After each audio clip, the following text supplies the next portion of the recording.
Hey YouTube, so this video I'm going to be making today is going to be about the importance of learning the waterways in your area. So some of the important things about them are, obviously you need food and water to survive. Waterways obviously have water, but then animals come to them for drink, and there's also fish in them oftentimes. So it's kind of important, like they're an important resource. It's an important thing to learn about. So first of all, you need to learn where the waterways are in your area. And it's easy to just go on Google Maps and just kind of like look around your area. You'll probably find, at least in my area, there's lots of rivers and creeks and things. And it's hard to go very far without finding one. That being said, say like this area here, Lake Drummond, whenever you go there, it's a nice park, it's very clean. You would think it'd be a good place to drink out of. There's lots of fish in it, ducks. But then if you just follow it up, South Creek, where it comes from, basically it goes all through the city, and it's kind of like an open sewer. So you definitely it wouldn't be your first choice to drink out of.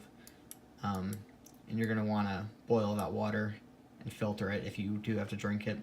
That's something you wouldn't know unless you kind of like just did a little bit of research. You would just think it's like a pretty nice, clean lake. So another reason it's important to learn your waterways are in an emergency, like the highways might be clogged up, there might be martial law, people aren't allowed to leave cities or go certain places, and if you need to get out, waterways can be a method of transportation, provided you have like a raft or boat or something. And even if you don't, if you just kind of walk along them, if you learn where the rivers connect and where they go, where they lead, it can be an easy trail to follow just to walk alongside. So one place to start would be to learn like the very large rivers in your area, if there are any.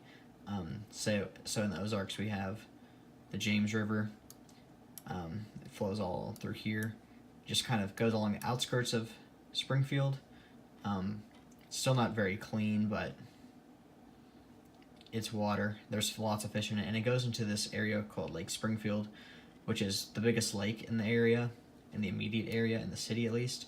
But it'd be kind of hard to get to if you live kind of on this side, especially if the roads are blocked up or whatever.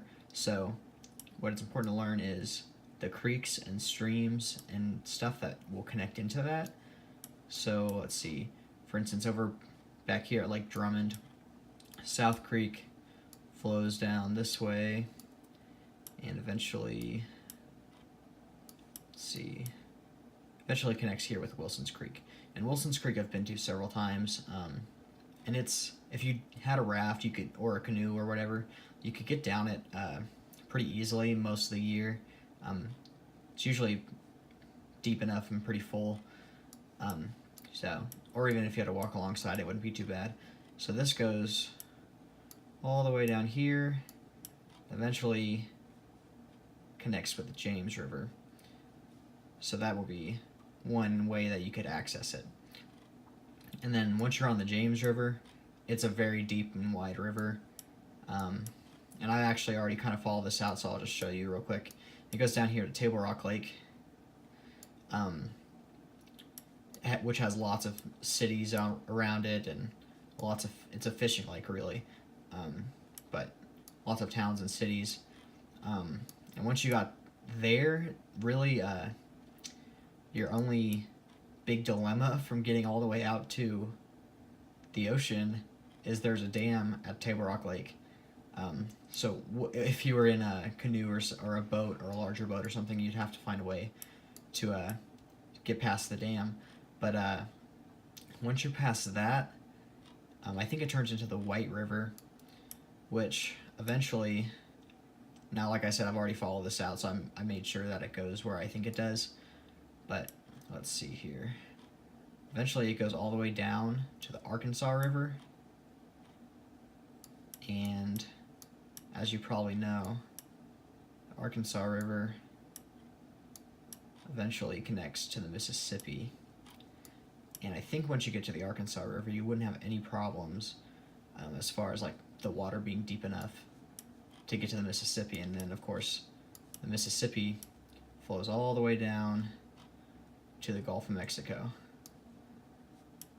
and then you're out to the ocean. So theoretically, you could start here